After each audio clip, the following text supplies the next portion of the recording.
right, let's take a look at this pummeling that Allen got with both hands. Raking him with lefts and rights, and the lefts go right to the body as well as to the head. That caused a great deal of damage. There's the body shot that caused a great deal of damage. Another body shot to the head, another body shot. All unanswered as Allen tries to mount some kind of defense, but can't. Here's another look at it. And while Hopkins is working that left hook to both sides, he fires an occasional right hand, like there, to get Allen's attention. Then he'll dig. He'll drop down to the side and bang around to the side. Here it's hard to see the shot that lands in the middle, but he throws another one up underneath. Watch it.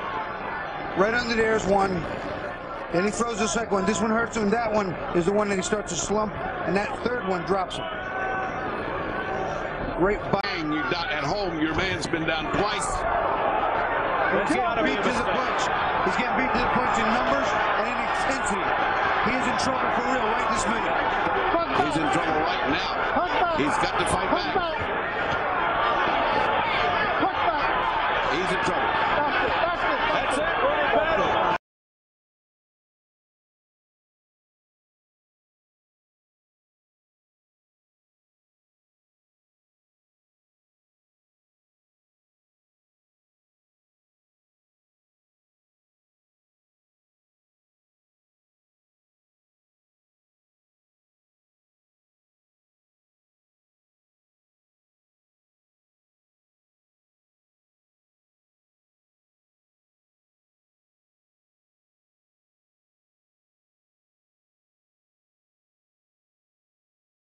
As you watch the end of the fight, Bernard Hopkins still on the attack, landing those big right hands.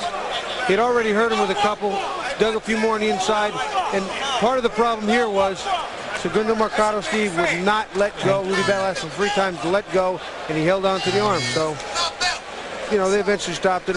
Probably a good stoppage, but maybe just a little bit too early for the crowd's liking. So Bernard Hopkins captures his first world title in his 3rd try. Look at Rudy Battle trying to separate the two. You know, if you look at that again, Steve. This is it for you, brother. Hopkins working to the body here in the opening seconds of the 11th. Tim, I think we're seeing a new style in the boxing business. As you mentioned, it was a well-kept secret before, but Hopkins is showing an awful lot today. But who can he fight in the middleweights? Well, he wants to unify the crowns. That's the ambition of most of the champions, there being so many in this goofy state of professional boxing. And he'd like to be an undisputed champion, but it's so rare that the other champions want to face each other. At least their promoters usually don't. Well, I think the other 3 champions are all controlled by Don King. And I think if watching Hopkins today, I think it's going to be very doubtful if King would let any of his champions fight Bernard Hopkins. Second win. Come on now. Hopkins banging to the body in the early going here in the 11th. As we had mentioned before, in the opening, Tim, I thought that Hopkins is the best middleweight in the world today. He really has reaffirmed what I've thought of him. I just don't think any of the other middleweight champions would even have a chance against him. Johnson still trying just to stay in this fight, wings the occasional punch, but Hopkins picks up the pace, and that Russell says, that's enough. Fight with you, both of you guys are supposed to get $700,000 in its entirety. Whoops! Blistering uppercut by Hopkins deposits Brown on the seat of his pants. And Brown does not know where he is. He doesn't have a clue right now of where he is. Brown has no idea of what is going on right now. He is totally amazed. Look at his eyes. He doesn't know what's going on in this ring. That was some uppercut that Hopkins landed. And Brown in serious trouble now against the ropes. Rudy Battle talking to both fighters. Now Brown is able to throw back, but Hopkins still landing. Oh my goodness. He's getting tortured here. That's enough. Yes. That's enough. Oh yeah. And let's see how effective Bernard Hopkins is at 160. Here's the first knockdown, Larry. Yeah. Oh, he had softened Brown up for 4 rounds and delivered the coup de grace with that right uppercut.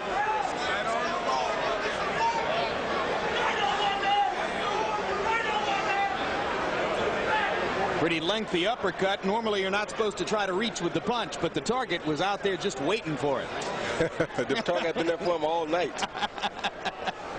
And here's what prompted Rudy Battle to finally stop the punishment.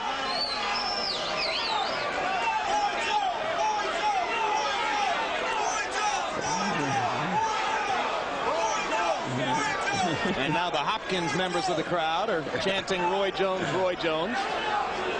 Roy Jones. They're saying that he's the best. It's been done once.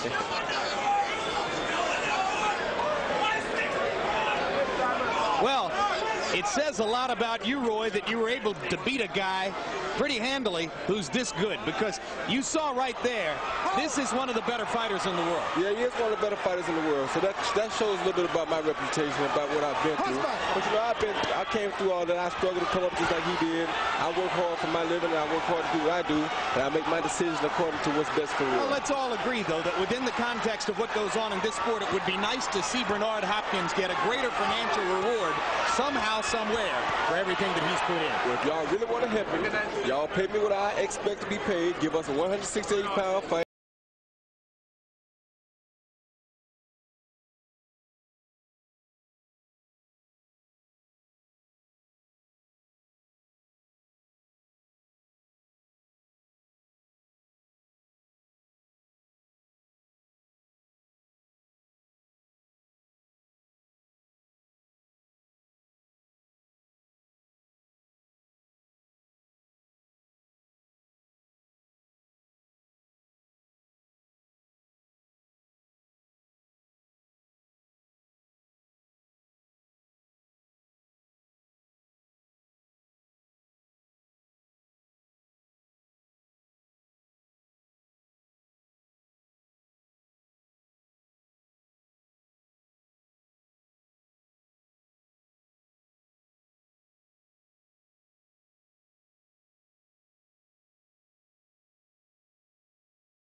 Up the left, it was flush on the face. Yeah, but see, it wasn't there. Right, it wasn't a straight, it was a roundhouse. A southpaw is not supposed to throw a left hook. He's supposed to throw a right hook from his right hand. And that gets Hopkins going. Here's the whole arsenal. A barrage by Bernard Hopkins to the body and head of Jackson in Jackson's corner. And the referee, Femia, looking on very closely here. Oh, look out. Oh, that's a big right hand. Right hand by Bernard Hopkins, and Jackson going through the ropes. And he continues to hit him. And that's it. Successful defense of the title. Bernard Hopkins is here, the strength, big fact. You see him land a couple of big shots, then he works to the body. Big right hand there to the body. And again, up top, he rips it up. The left hand, the right hand, top of the head, side of the head. Bernard Hopkins kept the pressure on here, kept the punches, didn't load up with them, made sure they landed. And then you'll see Don David Jackson does something on the ropes here that's awkward. He sits on it and then comes almost through ropes. Doesn't really go down right there. Doesn't touch. You see the ref? The referee started to step in between them. And he got hit clean while the ref was there. All right, from overhead, Bobby. Yeah, here you see him. He's sitting on the, I think it's the bottom rope, the second to bottom rope. And now when he stands up, I think he thinks it's a knockdown. He drops his hands and he gets hit with 2 or 3. More loud enough about how proud he is to represent Philadelphia in their illustrious boxing history. Yeah, digging right hand by Hopkins. And a wrestling throw there by Lipsy, throwing Bernard off and trying to land a punch. He's a strong young man, compactly built as you see. You see the width of the shoulders. Chopping right hand by Hopkins. Oh. And a lethal combination by Hopkins. Both of them landed on the head of Lipsy, and wisely he grabs. He grabs and he took those punches. That was a hard combination by a world champion. And Joe Lipsy has to find a way to avoid those punches, but he does prove that he's got a solid chin. Oh, a right uppercut, and Bernard Hopkins. Look at the replays from action in round 2. Bernard Hopkins pounding away on Wendell Hall. Here is the knockdown at the end of round 2. Just a devastating right hand. The referee steps in nicely. Not before Hall takes a shot. Hall gets his wish. Round 3 is next. Let's go to Alan Shawn with the call. They wanted to stop it between rounds, and Hall convinced them not to stop it. And he is fighting again. But Doc Stowers in the corner of Wendell Hall sees this fight's on the way. So this is a different one-sided. The towel will be coming in shortly. Doc Stowers throws it in. The referee, though, does not stop. With Terry Norris. Now, Frank's idea is stay away, jab, don't give too much ground, and hope to fight him later in the fight. Good right hand, right out of the box. Down goes Frank. Right there. Almost looked frozen when he came out. He came out real slow and just looking, dropped the hand and walked right into a nice right hand, crisp, sharp right hand by the champion Hopkins, and that was it. He could never really recover. It's not just the fight in boxing, it's also the atmosphere. Steve Franks had never been exposed to this kind of atmosphere before. When he got in the ring, Frank got clocked with that right hand over the top, and down he went. Bernard Hopkins says, my style is changing. I'm still a boxer puncher, but I do not throw unnecessary punches. And I think you can certainly say that about his performance tonight. He sets up this right hand, and boom, right on the money. And Steve Frank was out when he hit the canvas. Perfect. We want you to call it. Here I'm setting him up. I see I can hit him with a quick right hand. Straight stuff, and I try to double it up, and he went down, and then I hit him with an uppercut. I seen that move from Tyson. You remember Tyson, right uppercut that he threw. Al Albert with Sean O'Grady, and we're being joined here with Otis Grant, who made it 21-0 with a 4th-round TKO over Brett Lally in our first fight tonight for the NABF middleweight crown. And Otis watching on, perhaps man Bernard Hopkins, who he'll be facing down the road in a very attractive middleweight division. The left hook and it staggers Roy Ritchie. Closing in is Bernard Hopkins. Ready to go. Hopkins needs it. He has not had a knockout after the 5th round. If he could end it here, it would be good on the ledger. Would be impressive. Richard's here close. He's not giving himself enough room to let his combination flow smoothly. And this will be it. Look at it right there at the end. Watch this hook. Kaboom. Now, this is where Roy Ritchie was staggered. Stumbled back toward the ropes, and he would never get off the ropes. And it was Bernard Hopkins right on top of him, sensing that the end was near. Staying close is Richard Steele, in fact, saying something, probably saying, punch back or I'm going to stop it, Ritchie. And again, staying very close, and that's enough. Richard Steele right on top of the action. Bernard Hopkins' last 2 fights, the total time went 2 minutes and 6 seconds. 32 seconds his last fight, 1:44, and this one may not go a whole minute. And really battle. Short pinpoint punching. Look at the uppercut. And mixing them up, looking at his work, getting his work done. Talking about the middleweight division, there's a big middleweight fight coming up tomorrow night. The IBF title with James Toney against Michael McCollum in Reno, Nevada. And this is what Hopkins is looking for, a payday like that against one of them.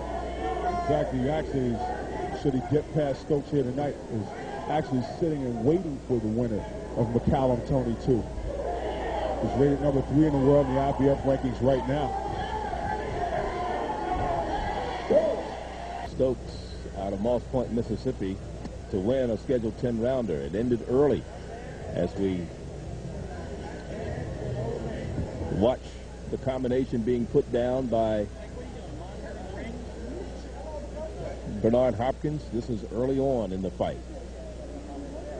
And let's go up to our ring announcer, Ed Darian, for the official announcement to this first round knockout.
other champions want to face each other. At least their promoters usually don't. Well, I think the other three champions are all controlled by Don King. And I think if watching Hopkins today, I think it's going to be very doubtful if King would let any of his champions fight Bernard Hopkins.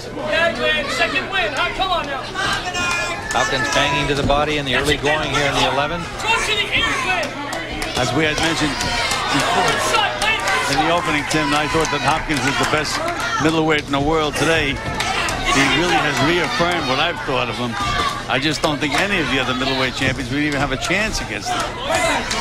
Johnson still trying just to stay in this fight, wings the occasional punch, but Hopkins Why? picks up the